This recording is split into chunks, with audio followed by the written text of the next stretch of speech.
Lance Stephenson Jr. Hipan ko lang muna ang mga tenga ninyo. Isa sa mga talented NBA players at isa din sa mga kontrobersyal. Talented kasi may shooting, underrated playmaker at athletic din naman. Kontrobersyal kasi bukod sa bad boy na image, madami-dami ang kanyang on-court antics. Minsan tila ba ang mission niya sa court ay ang mang-irita ng kalaban. Nagmula sa Brooklyn, New York, kung saan nanggaling ang madami sa ating mga NBA legends. Naglaro si Lance sa University of Cincinnati ng NCAA. Bago pa man siya maglaro doon ay ilang kontrobersiya na ang kanyang nasangkutan. College pa lang, kontrobersyal na. Isa dito yung pagpili niya kung saan college siya maglalaro. Isa kasi si Lance sa mga highly recruited noon out of high school. Mangilang beses niyang dinelay ang kanyang announcement na siyang naging sanhi ng paglalaro niya sa Cincinnati imbis na sa powerhouse na Kansas. Gayunpaman, napili pa din siya bilang Big East Rookie of the Year habang naglalaro sa Cincinnati. Kaya naman matapos nun, nilaktawan na niya ang kanyang 3 years of college eligibility at nagdeklara para sa 2010 NBA Draft. Dito ay pinili siyang 40th pick ng Indiana Pacers. Medyo mababa.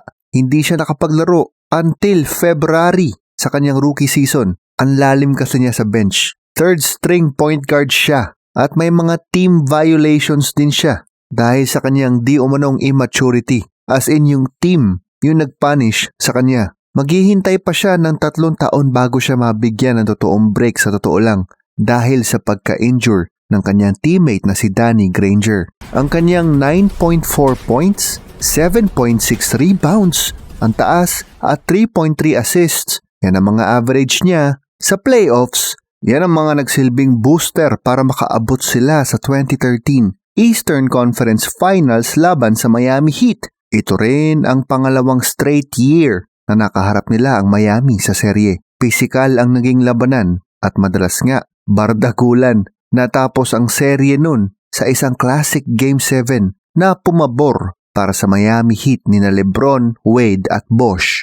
Kaya naman sa sumunod na season, isa sa mga naging top contenders ang Indiana Pacers dahil na din ito sa laro ni Lance. Nag-average siya nun ng career high across the board sa kanyang second year in a starting role. Medyo bumubulusok na ang kanyang career. Nakagawa pa siya noon ng league high 5 triple-doubles. Ito yung panahon na hindi pa regular ang triple-double gaya ng ginagawa ni na Westbrook at Jokic ngayon. Malaki ang ambag ni Lance para sa nooy naging top sa East na Pacers team. Kaso yun nga, palagi lang silang pinapataob ng Miami Heat.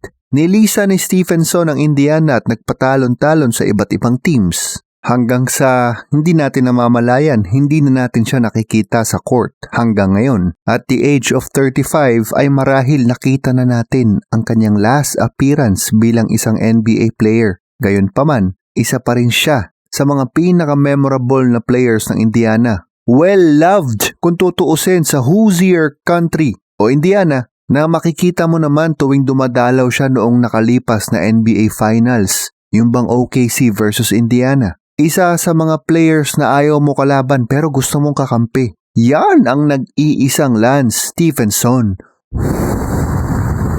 Ay siyaplok, Luis Ascona sa sulat ni Ryan Garcia. Hanggang sa susunod na episode ng Chambalero. Dumalaw ka na rin plok sa chambalero.com.